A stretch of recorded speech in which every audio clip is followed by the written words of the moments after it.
Secrets beneath Giza revealed. Underground city beneath Giza, Italian scientists doubled down on controversial claims. A team of Italian Scottish researchers, led by Filippo Biondi, has once again stirred global fascination and fierce controversy by reasserting their claim that vast megastructure lie deep beneath pyramids of Giza Plateau in Egypt. According to Biondi, radar data from four independent satellite systems all returned identical raw tomography results, allegedly revealing a sprawling subterranean complex beneath the pyramid of Khafre, pyramid and other nearby monuments.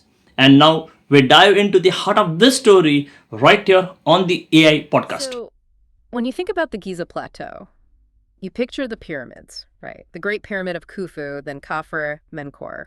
Of course.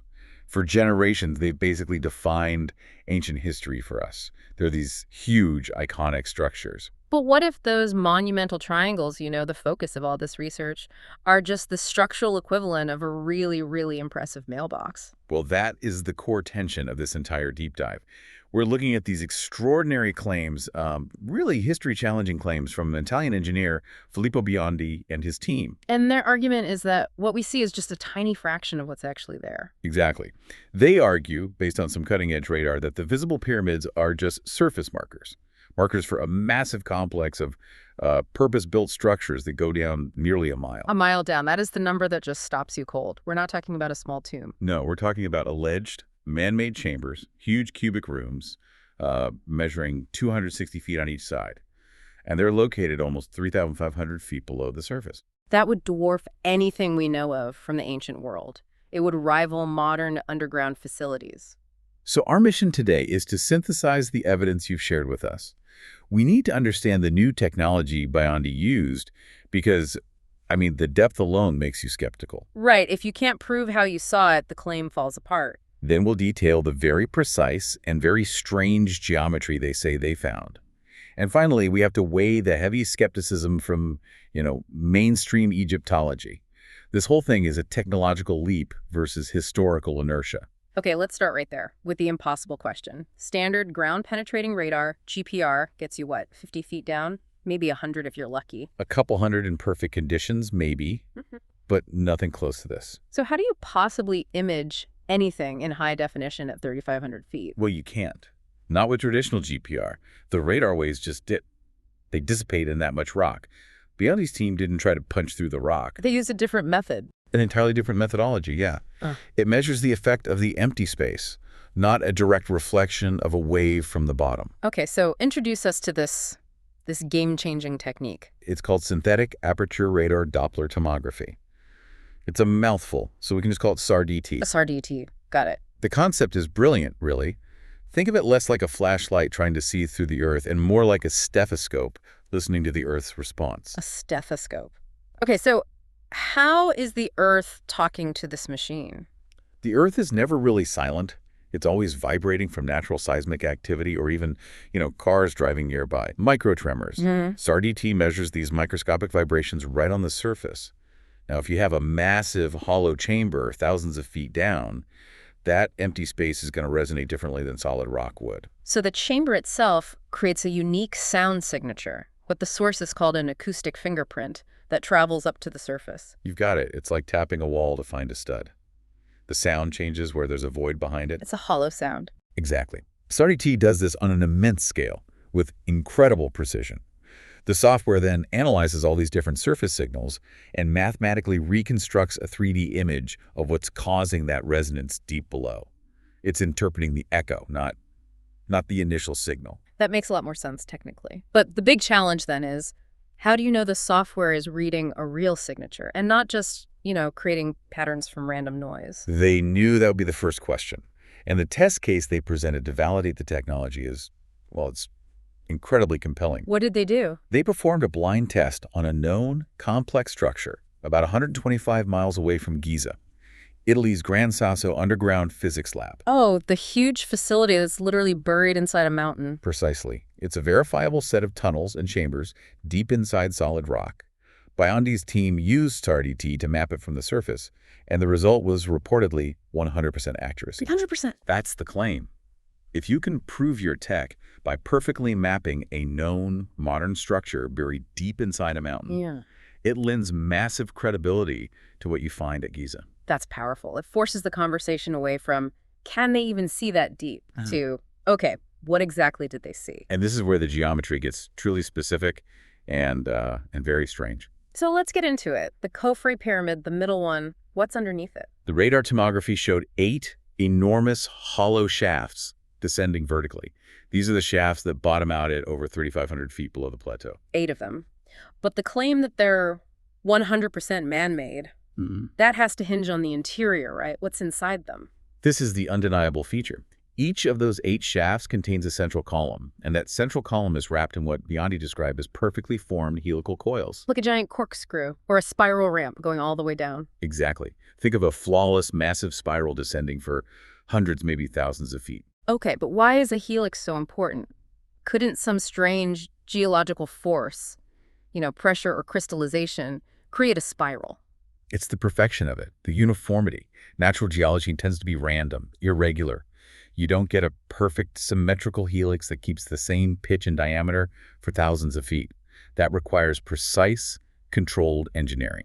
So the argument is that no natural process creates a perfect, massive, winding staircase inside a drilled shaft. That's the argument. And at the bottom of these 8 shafts, that's where we find those gigantic cubic chambers, each one 260 feet aside. Which supports the whole theory. The pyramids are just markers, and the real infrastructure is way down below. And if this specific spiral shaft signature is the sign of this ancient engineering, the sources show it wasn't just found under Khafre. Where else? They found the identical geometry, just a bit smaller, under the Menkaure pyramid. They found a single, massive version of it under the Sphinx. Under the Sphinx, too. And, critically, they detected the very same signature 30 miles away from Giza at the site of Hawara. Hawara. That has historical significance, doesn't it? What's the link there? Well, Hawara has long been associated with the story of Egypt's mysterious labyrinth, described by ancient historians like Herodotus, an impossibly complex structure, a repository of knowledge. So finding the same signature there suggests this isn't just a Giza thing. It suggests it could be an interconnected regional infrastructure. Whatever this system is, it might be vast. The scale of that is monumental, which means the pushback from traditional Egyptology must also be monumental. Oh, it's unavoidable. And loud. As soon as Biondi released these findings, he was met with very stiff resistance, most famously from the prominent Egyptologist Dr. Zahi Hawass. And he just dismissed it. He called it fake news. Outright. What's the basis for that, though, beyond just skepticism? What's his actual argument? His argument is rooted in the established limits of geophysics. He maintains that no proven technology exists today that can image structures that deep under solid rock. So for the archaeological establishment, the only verified methods are seismic surveys or digging. Or digging, exactly. Since SARDI is new and proprietary, he views its results as unreliable until they're proven by those traditional means, which, is a valid scientific position. Extraordinary claims require extraordinary proof. So Biondi has this amazing tool, but the establishment says we don't trust the results because we don't understand the tool. How did the Italian team respond to that? They moved to external independent verification. This is where it gets really fascinating. Biondi confirmed that his team brought in 4 separate independent satellite operators. Good of them. He named them, right? He did. Umbra, Capella Space, ICAUE, and Cosmos SkyMed. Wait, why satellites? How can a satellite confirm deep underground geometry? That seems like a huge leap. Well, these companies use their own sophisticated synthetic aperture radar, or SAR, from orbit.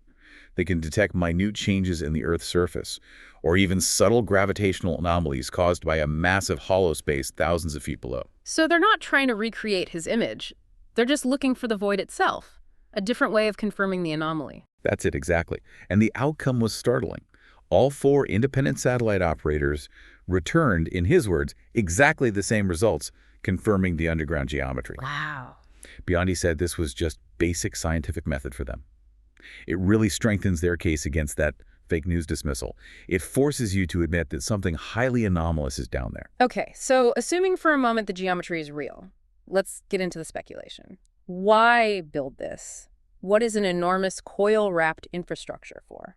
Biondi admits the specifics are a mystery, but he theorizes the coils could be anything from massive interior staircases to winding cable systems, or maybe even structural components of some kind of ancient technological system. An ancient technological system? That sounds intentionally cryptic. It is.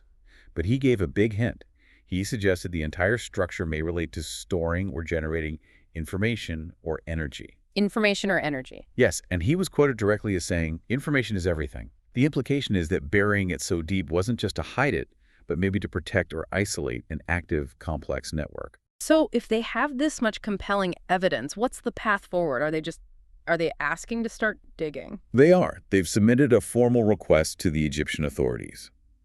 But what's unique is Biondi's insistence that they don't need to do any destructive drilling, which is usually the big hurdle. How do you access something 3,500 feet down without drilling? The scans apparently show existing ancient shafts between the Sphinx and the Khafre Pyramid that look like service tunnels leading directly into the megastructure. So there's already a way in? A potential way in, yes. Yeah. These entry points are just clogged with centuries of debris. The team claims they only need permission to clean them and descend. That completely changes the game. It's not a tech challenge anymore. It's a logistical and political one, a much lower bar to clear. Absolutely. And they're serious about the timeline. They're hoping for official approval by the end of this year. If that happens, physical exploration could potentially start in 2026. So we might be just months away from knowing if this is real. Potentially, yes. It's an incredible situation. So what does this all mean for you right now? We have this profound tension. A brand new technology providing consistent evidence backed up by 4 satellite operators. But that evidence runs headlong into the entrenched and, perfectly understandable skepticism of the archaeological establishment. It forces us to question what's even possible, technologically and historically. If this tech is real, it means our ability to find ancient secrets is speeding up faster than our historical models can handle. We're left just watching and waiting to see if they get permission to clear out those shafts, and if the world's most familiar monuments are about to reveal their deepest secret. And if Biondi is right, if the pyramids really are just surface markers for a system related to information, we have to ask the ultimate question. What kind of foundational, crucial knowledge would the builders feel they had to bury nearly a mile beneath the earth? It suggests a message intended for a civilization far, far in the future. Something for you to keep exploring on your own. We will definitely be tracking that 2026 timeline. That's our deep dive for today. Well, this is unbelievable. Okay, one question for you. Do the new radar tomography scans truly confirm the existence of massive man-made structures beneath the Giza pyramids? Don't forget to comment it. Thanks.